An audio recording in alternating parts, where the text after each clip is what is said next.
Okay, hi everyone. This is going to be the problems video for chapter 3.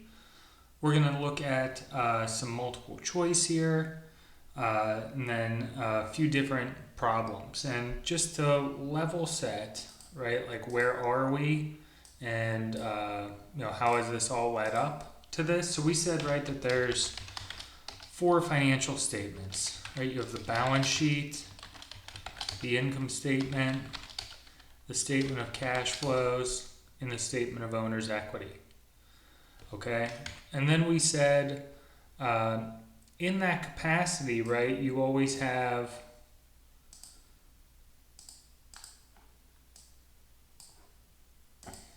draw this out here, right? Your assets,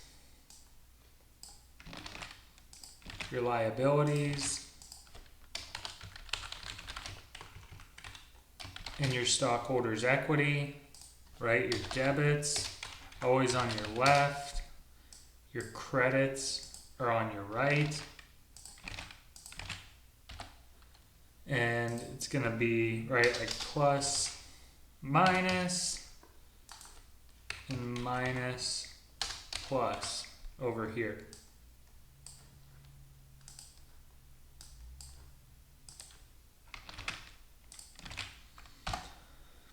And what we said, a couple things, right, this week, we built out the income statement, right? That's what we looked at. We said there's 2 ways you can prepare it, a single step versus a multi-step. Both get you to the same bottom line net income. One is just a little bit more detailed than the other, right? It has all those like stop signs, please stop and show me the operating income or the income from operations. Please stop, show me the income before taxes or that PTBI, EBIT type number. And then stop, please show me the net income. And in this framework, right, again, just to summarize, we talked about cash basis accounting and accrual accounting, right? We said GAAP is not the cash basis of accounting. In other words, what they hold in the cash basis of accounting is that you recognize or credit a revenue whenever you earn it or whenever you have a cash inflow. Likewise, in the cash basis of accounting, they say that you recognize or debit an expense when you have a cash outflow, right? So inflow is a revenue, outflow is an expense, just purely looking at cash in, cash out.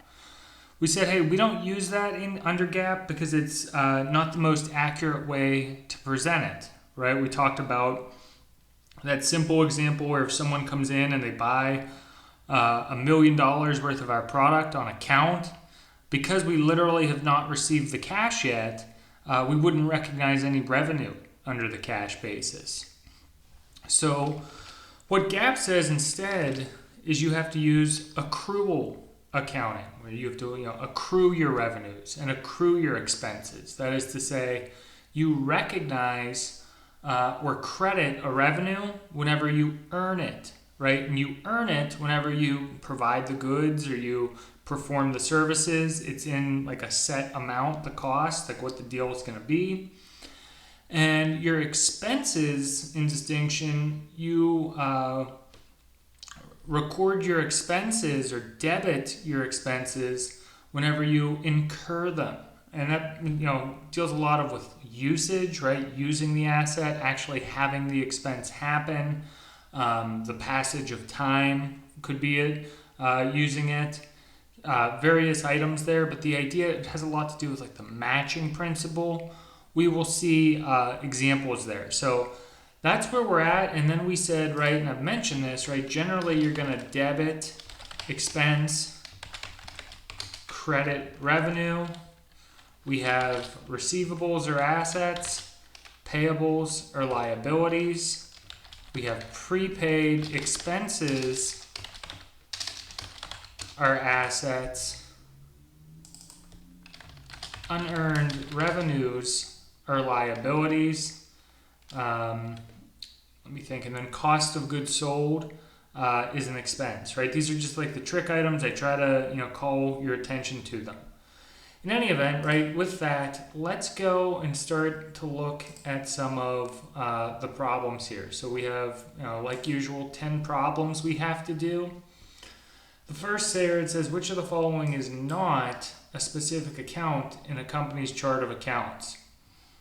Right, so the chart of accounts is basically like a big list of all of your accounts, right? It's like you may have your assets, you'd have your liabilities, you'd have your equity, your expenses, your revenue, your stockholder equity accounts, right? And the idea with this is your net income is not explicitly shown on your chart of accounts. They're listed out like A, B, C, D. I just do this to make it a little bit more relatable. The idea with it is your net income is implicitly already shown on your chart of accounts because you list out all your revenues and you list out all your expenses. If you were to include net income again, right, it would be like double counting it. So for that reason, net income is not a specific account that you would ever really use in a journal entry. You would debit an expense or credit revenue. It rolls up to net income, but it's normally not its own account for journal entry purposes.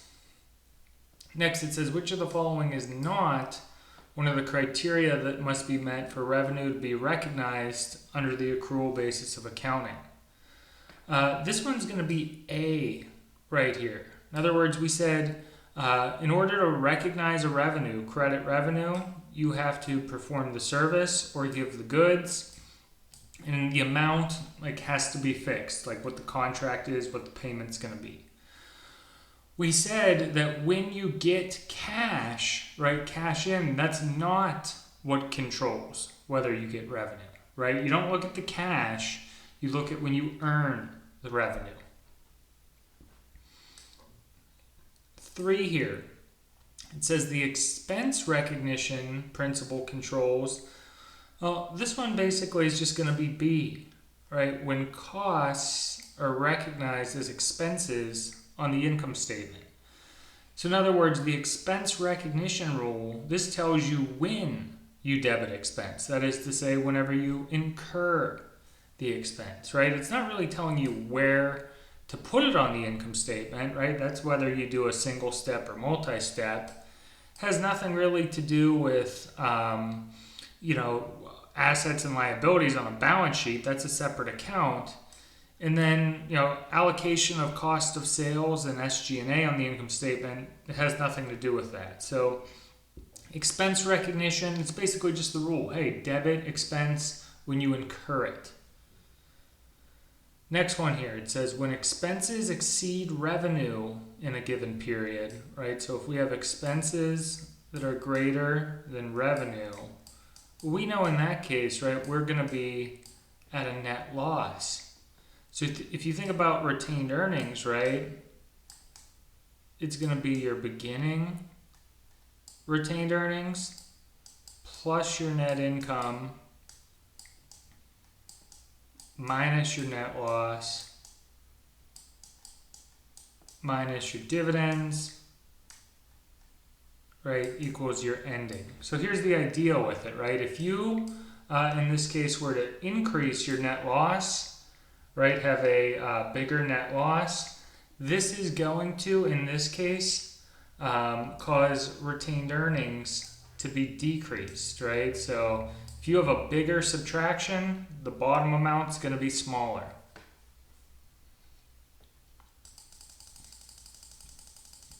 Let's come back to 5. We'll save that for the last problem because it's a little bit tricky. It says here, during 2023, a company incurred operating expenses of $250, of which $150 was paid in cash and the balance is to be paid next year. All right, so what they did here, right, is they incurred debit expense $250 during the period. Of that amount, they paid $150 in cash, right? And the rest they did a payable for, right? 100. They're going to pay it later. It's like accruing the expense right here. You'll pay it back later. So what's going on here for 6? This is going to be C, right? So with this increase in expense, we're reducing stockholders' equity, right? With this credit of cash, we're reducing assets. And with this credit of payable, right, we're increasing our liabilities, okay? Let's look here at 7. It says, which of the following entries to be recorded by a law firm when it receives a $2,000 retainer from a new client? Okay, so a retainer is essentially this, like and usually criminal defense attorneys have this, bankruptcy attorneys have it. It's really like a good faith deposit of money up front. And the idea with it is, if you're an attorney, right, and somebody comes in and they are a bankruptcy client, they want your help, that's great, right? You want to help them, but you also want to make sure that you get paid, right? Especially someone with bankruptcy. They may have trouble paying off their debt, so maybe they could have trouble paying you. So what you do is you say, look, I'm gonna create a retainer where I need X amount up front, 5,000, 10,000, to draw from while I work on this case. So the idea with a retainer, right, is you get the money before you perform the services, right? It's like selling the gift cards before you sell the pizza. Right? In this case, what you would do for 7, it's going to be D here. Right? You'll debit the cash. Right? Always start with cash. And then you'll credit the unearned revenue, which is, a liability. Right? You increase it through a credit. 8, it says, you've observed the net profit margin for a retail chain has steadily increased over the last 3 years. The most likely explanation for this, answer for this one, B, there's going to be a successful advertising campaign that increased sales company-wide. So, right, if you're looking at the net profit margin ratio, essentially what they're doing here is they say, hey, it has increased. So what's going on, right? When you increase your sales, if you remember I say any equation, one of two things. If you increase the numerator or you decrease the denominator, the ratio's going to go up, right? So in this case, if you were to increase your sales but not increase your expenses, that's going to cause the net profit margin ratio to go up. 9 here. Cash payments for salaries are reported on what statement or what section of the statement of cash flows? So 9, this is going to be A, right? And the idea with this is you have a cash payment, right? That's an outflow. And when you think about paying your workers, that's like kind of the fundamental reason you're a business, right? That's like why you're operating. So it would be a operating cash outflow. And right, you would do something like debit wage expense, credit cash. So this cash right here, that's an outflow. That's an operating cash outflow on the statement of cash flows. 10 here. Right, it says this period a company collects $100 cash on an account receivable from a customer sale that happened last period.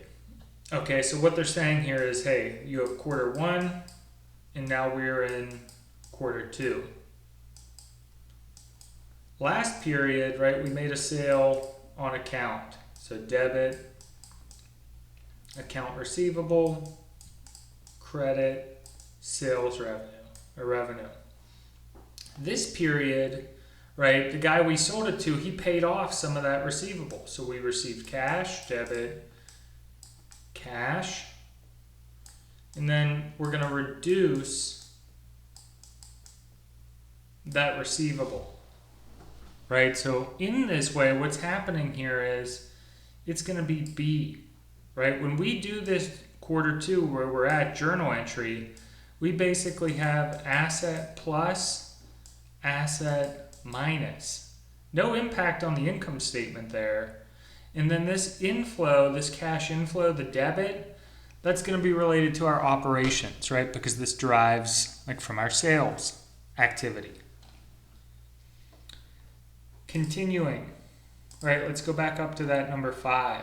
This is a good one to look at here. And I can delete some of these other areas to make room for it. So what's going on here? This is a good one to read the last part of the question first. It says, what is total stockholders' equity on December 31st, 2023?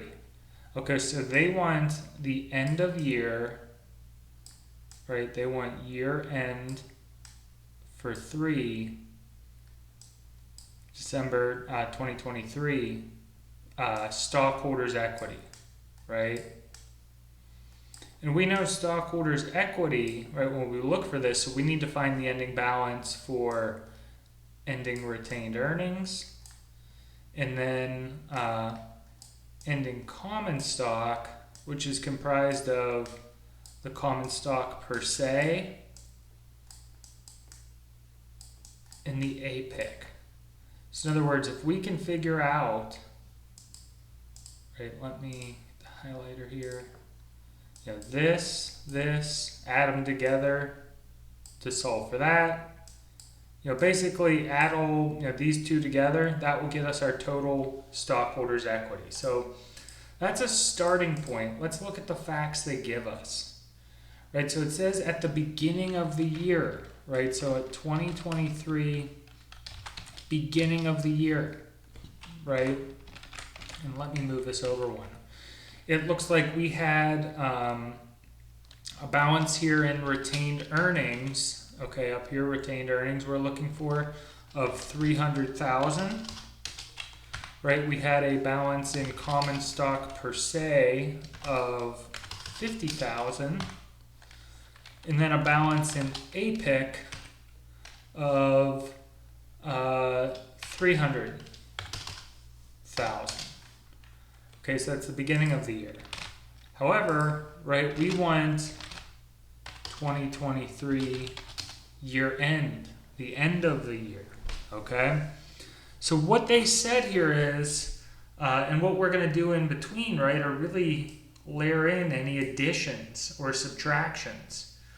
Right, so it looks like during 2023, the company earned net income of $45,000, declared a dividend of $15,000, and issued 900 shares of common stock. Okay, so for retained earnings, we can do that retained earnings equation. Right, so we have our beginning retained earnings plus our net income. Looks like that was $45,000. Minus our dividend of 15.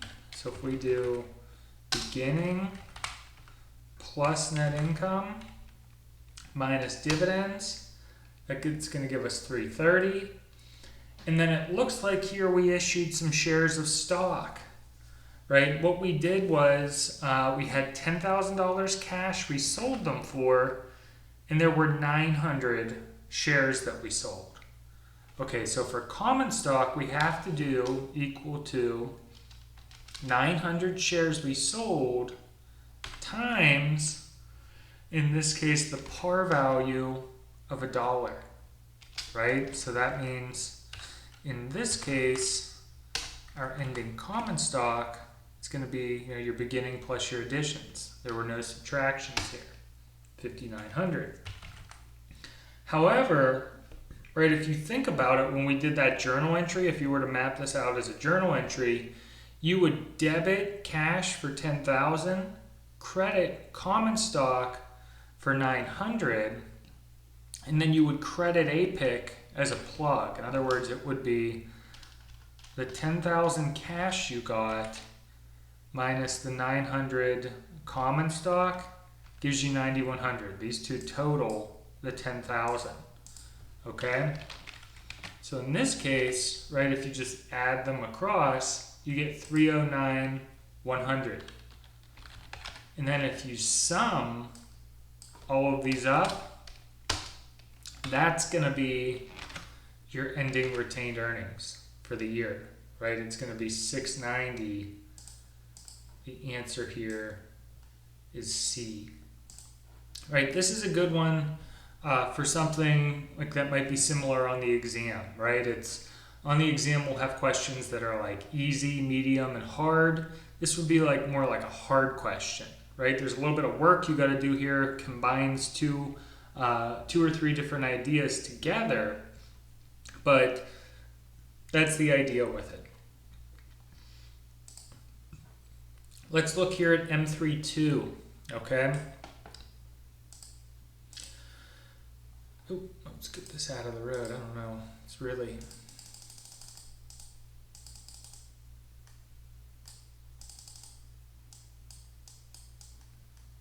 Man, that really threw me off there. All right, let's get off this tool right here, this action pen. That action pen, yeah, it definitely creates a lot of action. So if we read these facts, right, what I was trying to do is change the highlighter there to highlight it. We have a bowling company, right, and it's a bowling center. If you've ever been to a bowling alley, right, there's a lot of ways you can spend money there, right? You can spend it to bowl. You could spend it at the snack shop, right? Maybe they have a pro shop there, like a pro shop where they sell like bowling balls and bowling shoes and whatever. What they want to do here and what they're asking us is in the below situations, can you please tell us if we're supposed to recognize revenue in July, right? So let's see what's going on here. And over here, what they're saying is, can you please also perform the associated journal entry? So it looks like here, Bennett collected $15,000 from customers for games played in July. Okay, so for revenue, we recognize it when we earn it. So if they're saying, did we earn it in July? Well, yeah, we did, right? Because that's when the services were performed. We maintained the bowling alley. People came in, they bowled with that. So in this case, right, yeah, we're going to have a revenue, and the amount is going to be $15,000. The journal entry we would do for this, right, it would be debit, in this case, cash for $15,000. And then we're going to have credit. You could put service revenue. I mean, you could put games revenue. From people bowling. I don't really, the exam's going to be a lot more straightforward. As long as you realize that it's a revenue and you credit revenue, that's what I care about. So there's that one. Let's look, I'll make the little boxes for them now I have that out.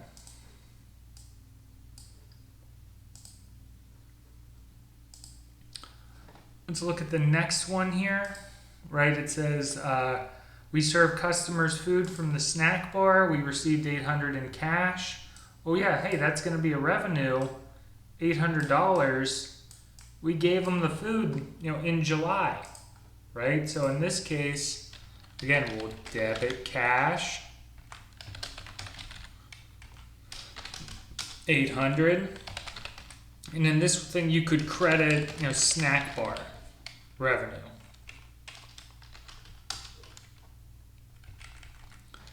Let's look at the next one here.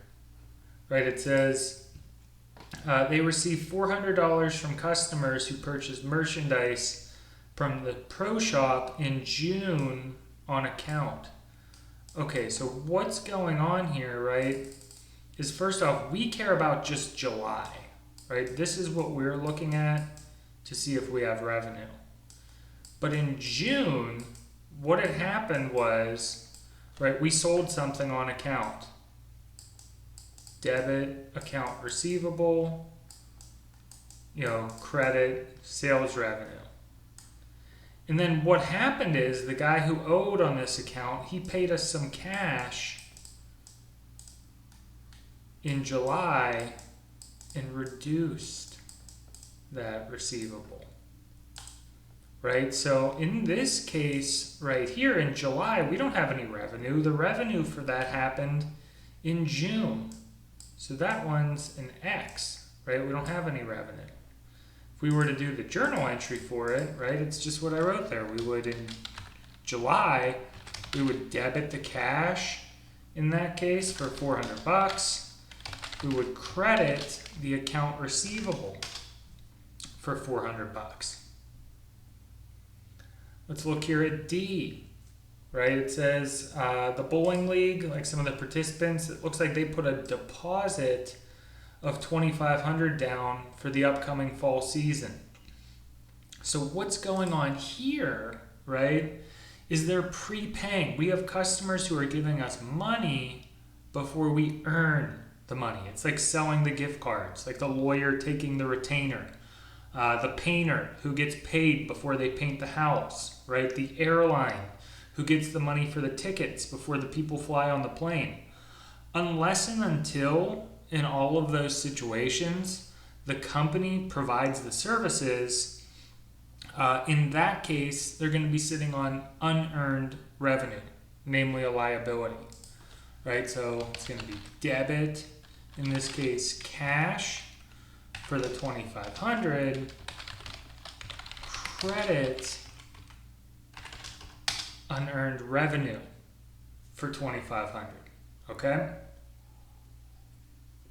Now, from the customer's point of view, right, if they were to buy something advanced, they would do debit prepaid asset, credit cash, right? It all depends on like whose point of view you're looking at. It's kind of like that optical illusion. Let me see if I can find a quick photo of it. Get that out of the road here.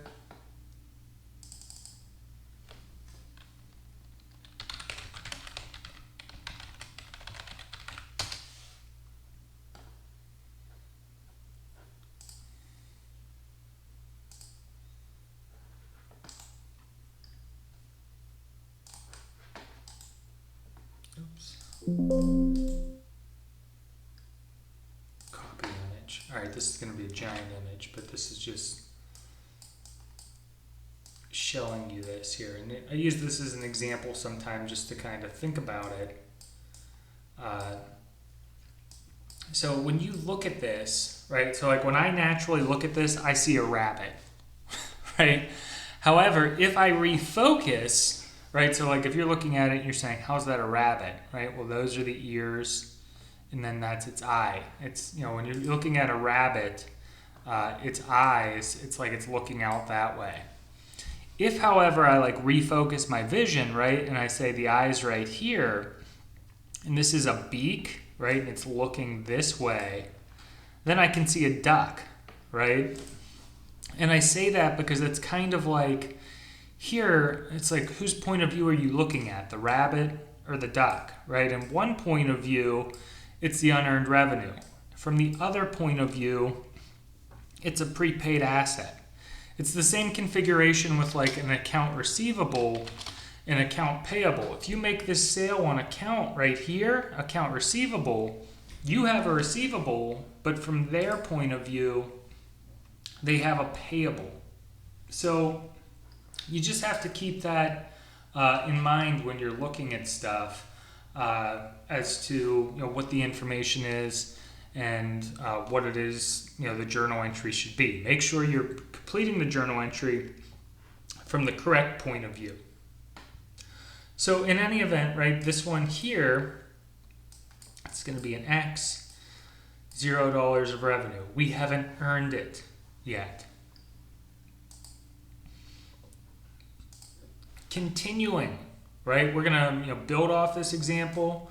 We have that bowling company and they want to know, hey, which of the following are expenses we should recognize in July, right? So with this, right, they're going to give us, let me flip that back there, a variety of situations again. Let me pull this up over here. So we have E through J, and we will say, if we recall, right, you take an expense when you incur it, okay? So in this case, right, we're going to have E, Bennett purchased $680 in food and supplies for the snack bar.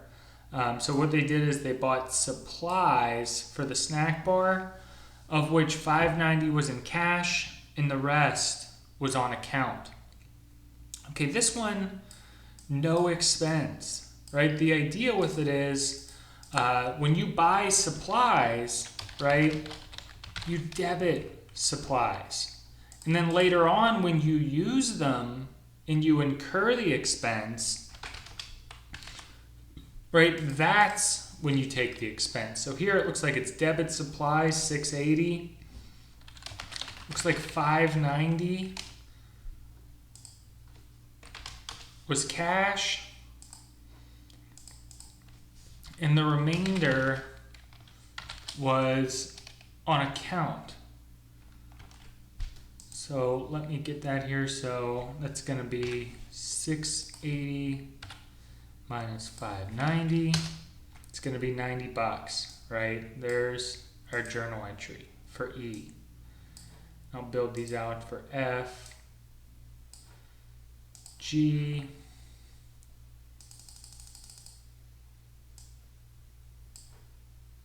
H, I, J. Okay? So the next one here, right, it says they paid $500 on the electricity bill for June that was recorded as an expense in June. In other words, so here we are in July. So let me just map this out. So what we did is in June, we did debit utility expense. And then we did credit utility payable. Right, now here we are in July, and we paid off that payable, right? So debit the utility payable, credit cash. Okay, so the idea with this is in July, we didn't take any expense, right? We took the expense over here in June when we incurred it, right? So $0 there. And if we were to do the journal entry, right, for what that would be, debit utilities payable, credit cash. It's $500. G here, right? We paid $3,600 to employees for work in July. So that's a winner, right? We're going to have a wage expense, right? They worked in July. We accrued it in July, $3,600.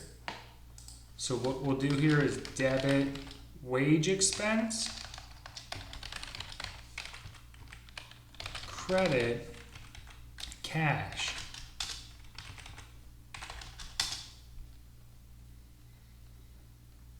Next one, H, right? Bennett's purchased $1,500 in insurance for coverage from August through November.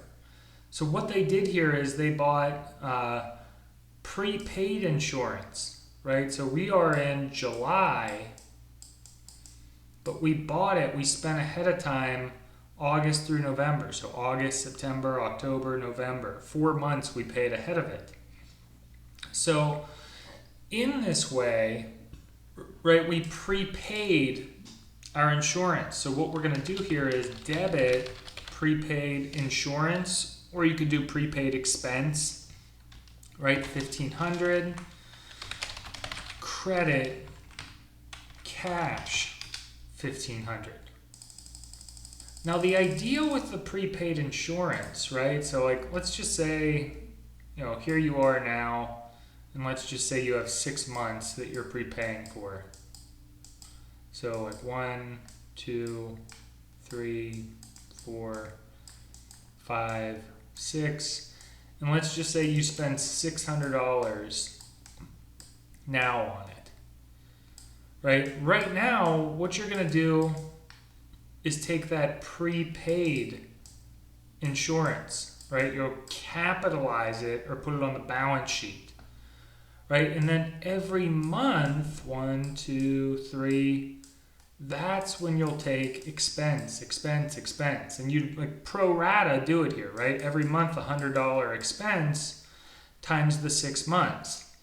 And this is why with expenses, right? Expenses, we're trying to match the usage of the insurance with the expense of the insurance, right? Versus just, hey, we use it over these 6 months and we take all of the expense right here. That isn't a good matching. It doesn't actually reflect like the true reality of what's going on.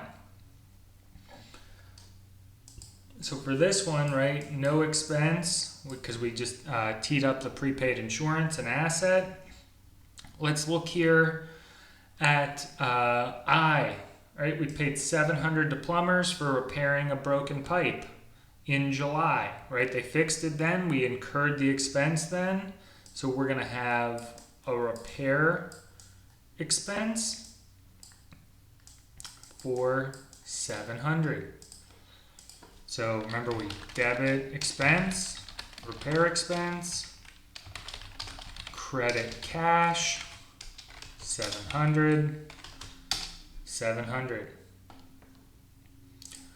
Last one here, right? It looks like we received July's electricity bill for $900.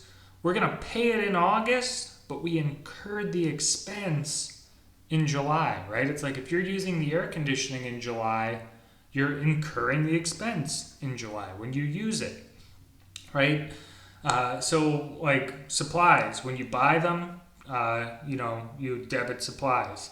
Inventory, when you buy it, you debit inventory, assets. Only later on, when you use the supplies, when you use the assets, when you use the prepaid insurance, do you take the expense? Here, we're using the utilities in July, so we're going to take the expense for it in July. So in this case, right, we're going to have utility expense. It's going to be for $900. And with that debit utilities expense, $900. Credit account payable, we're going to pay it next month, right? $900. Essentially, we're repeating this journal entry right here, but we're just doing it in July. And then in August, right, we're repeating this journal entry right here. We would flip that out. Let's look here at P32, right? This is a little bit of a bigger one. So we have A through K we have to do journal entries for. And with it, right, and this will be probably the last like problems where we break it out, step 1, step 2, step 3. But let's follow that format just as we transition in this class from more like spot journal entries, like doing it on the spot, to like truly breaking it out. So we'll have step 1, step 2, step 3.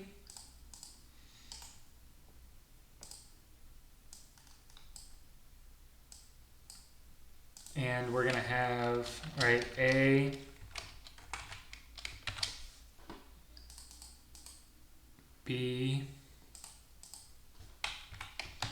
C,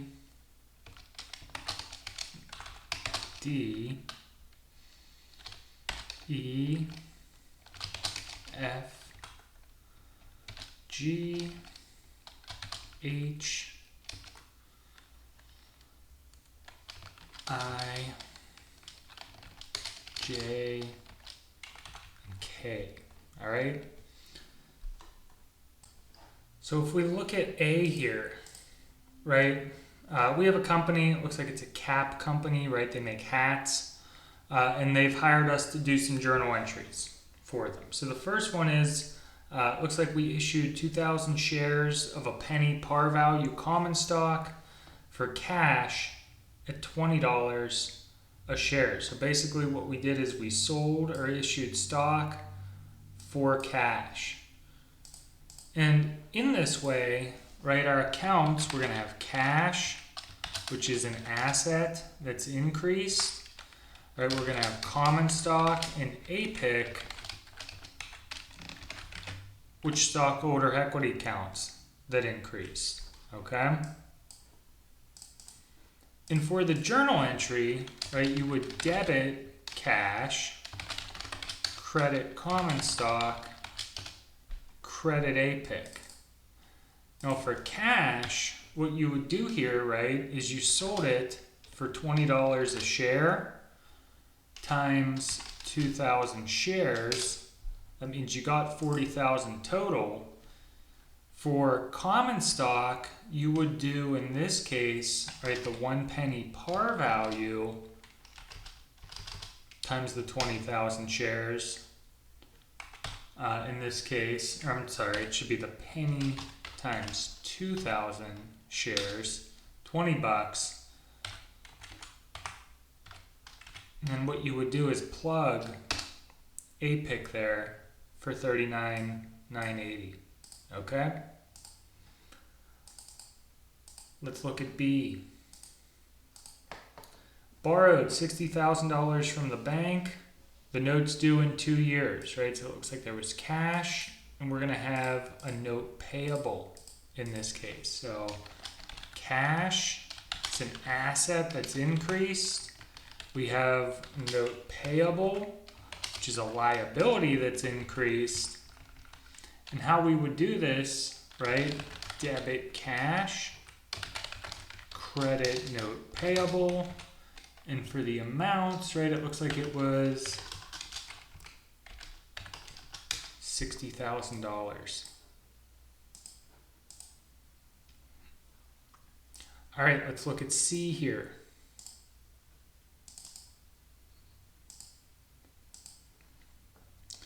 Paid $3,000 cash rent for a warehouse. Looks like $1,500 was for the current month and $1,500 was for next month. Okay, so we gave some cash to our landlord. Cash, asset went down. And the idea with it, some was for rent for this month, right? Stockholder equity minus. And some was for next month. Next month, we're paying ahead of time, right? Before we incur the expense. So it's going to be prepaid rent, asset, plus. Okay?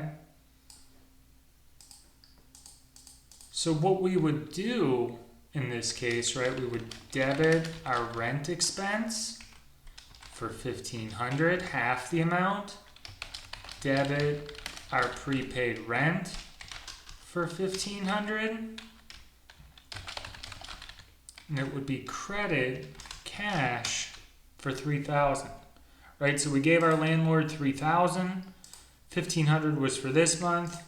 $1,500 was for next month.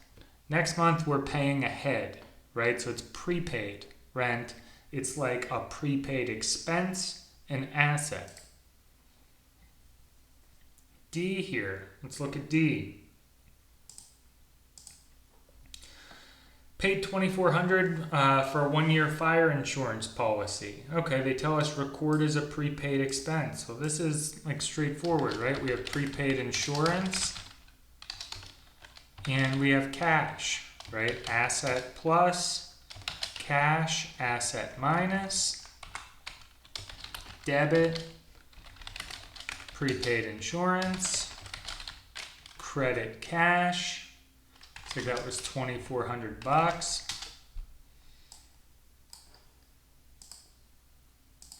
There we go. There's the journal entry for it.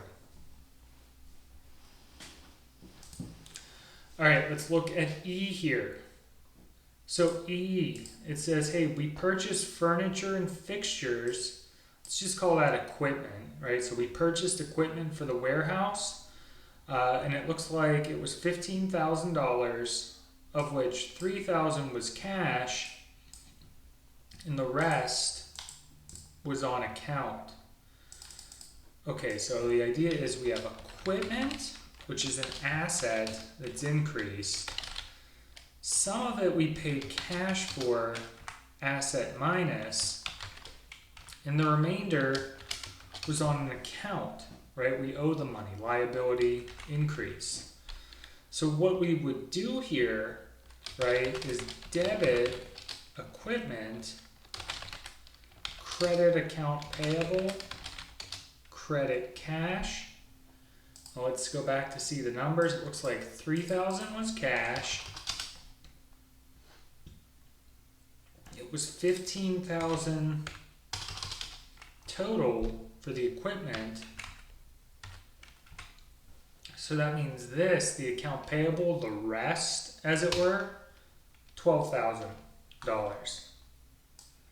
There's a journal entry for that guy. Let's look at F here. All right, so it says purchased for $2,800 cash. They give us a bunch of universities, probably, conveniently the universities of the authors who wrote this book. Inventory. So we bought some baseball caps. So we paid cash for inventory. All right, so with this, all right, we have cash and inventory. It's just like supplies. Asset minus, asset plus, debit inventory for $2,800, credit cash for $2,800. When you buy supplies, when you buy inventory, when you buy prepaid insurance, you're going to debit an asset, right? When you use it later on, or with inventory, as we'll see, then you're going to, with inventory, when you sell it, you take the expense. So as a little brief sojourn here, because the book doesn't really explicitly state this, right? When you buy inventory like that, right, you debit inventory, credit, cash, account payable, right? But when you sell it, right, there's two journal entries you have to do. One is to recognize the revenue from the sale, and the other is to recognize the expense from the purchase of the inventory. Right, so to recognize the revenue, right, you do debit cash. It could be debit account receivable, right, depending on the setup of the sale. Credit revenue. This is consistent with what we've done. But to record the expense, right, you would do debit cost of goods sold, and then credit the inventory, okay? So it's just like supplies, right? When you buy it, you tee it up. Later on, you take the expense. We'll come back to this, in a couple examples here. Let's look here at G. It's like we had some advertisements we paid for that were run immediately, right? So we incurred that expense now. So we're going to have advertising expense in cash, asset minus, stockholders' equity minus, debit advertising expense, credit cash, and it looks like that should be for $350.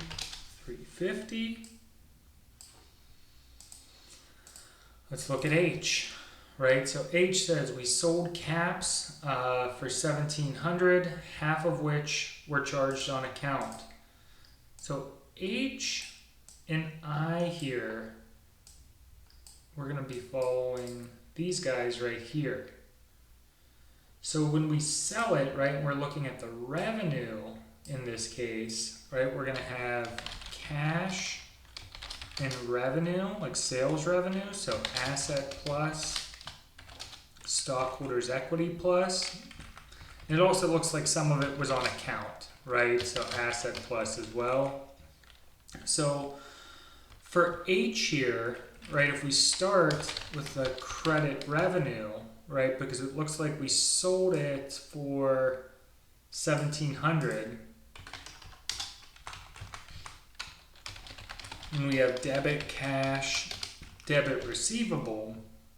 What says half of this amount of the sales revenue was the receivable, and half of it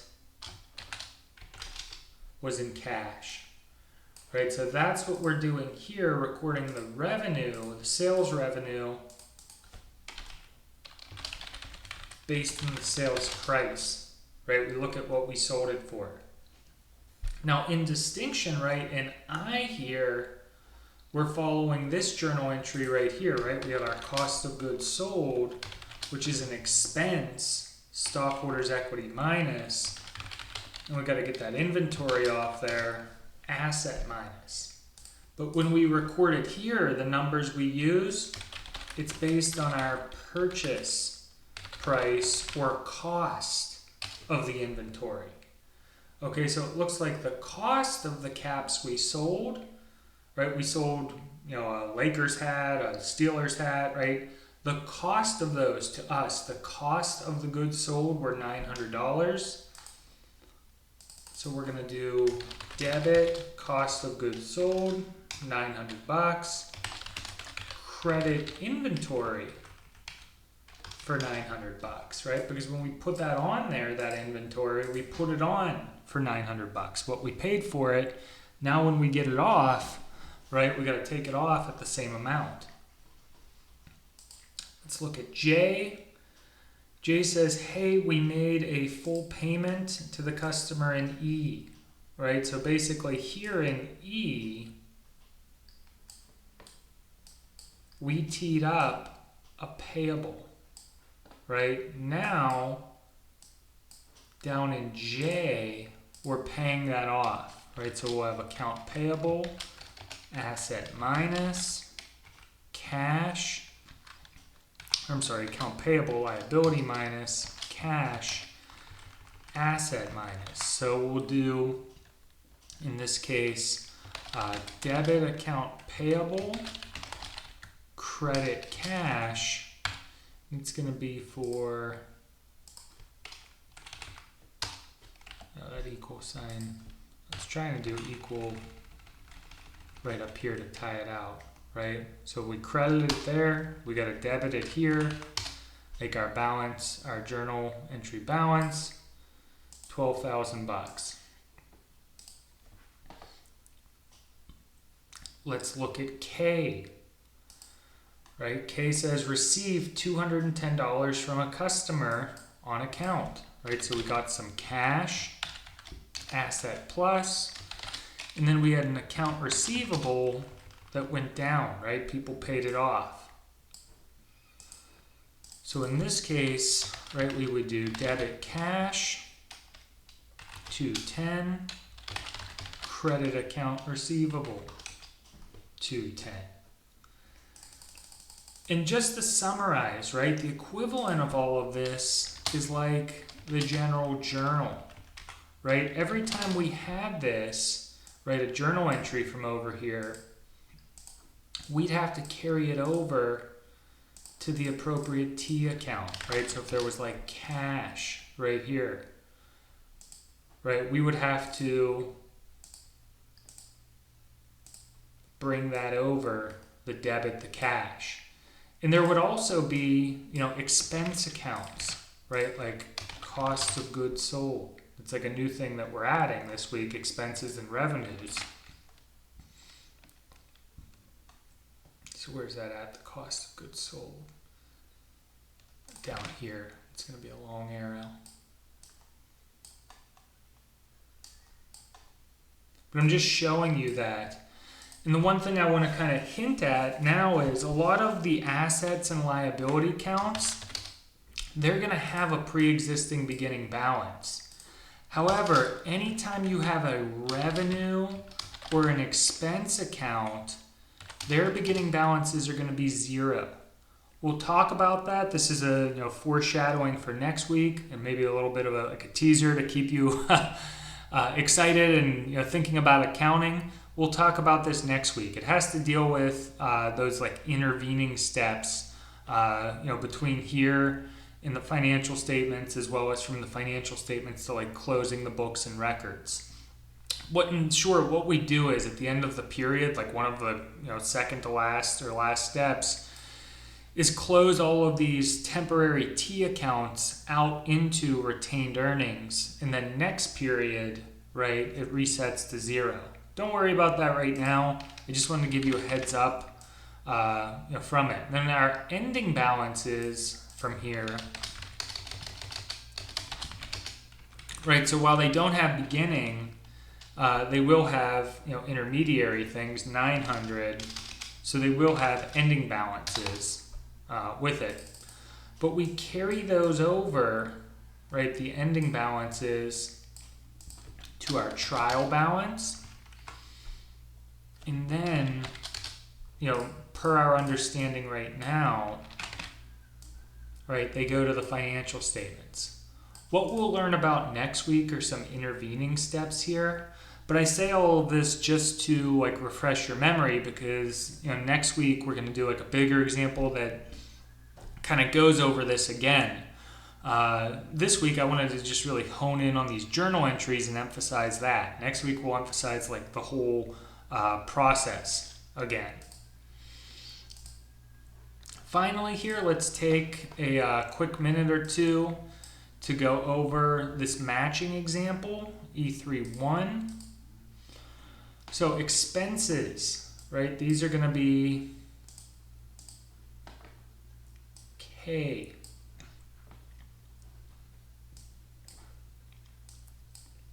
The cost of an operating business incurred, right? That's going to be the magic word there. Gains, right? We talked about these a little bit. This is going to be E, right? They result from disposal, which means sale of assets. So if you sell something for more than what you paid for it, right? You paid $100 for a Pokemon card, but you sold it for $300. You have a gain of $200, right? We said just like you debit expense and you credit revenue, likewise you generally debit loss on sale and you credit gain on sale. 3 here, this is going to be G, right? Revenue recognition. And the idea with it is, hey, you recognize a revenue when you give them the pizza or you perform the services, and it's in an appropriate amount. Everything's agreed upon. 4 here, cash basis of accounting, right? That's going to be I. Basically, hey, we have revenues when they're received, and inflow, and expenses when paid, right? And outflow. And we said this is not GAAP, so we're not following those rules. Unearned revenue, we know is a liability. Prepaid expenses, we know are assets. So 5 is going to be M, right? Unearned revenue, it's a liability when you get cash before you earn it. And prepaid expenses are going to be F, an asset when you pay something before you incur the expense. So those are kind of like shadow accounts to each other. 6, operating cycle. This is going to be C, right? The time it takes from when you spend money for your inventory all the way to the end of the rainbow, whenever you get the money from selling it to the customer. It could be shorter, longer, it all depends on the nature of the business. 7, accrual basis of accounting. right? That's going to be D. You have revenues when you earn them, expenses when you incur them. And then 9 and 10, these are just equations here, right? 9 and 10, revenue minus expenses. It's going to be J, the income statement equation. And then 10 here, this is going to be L, the retained earnings. Your beginning plus your net income minus your dividends equals your ending.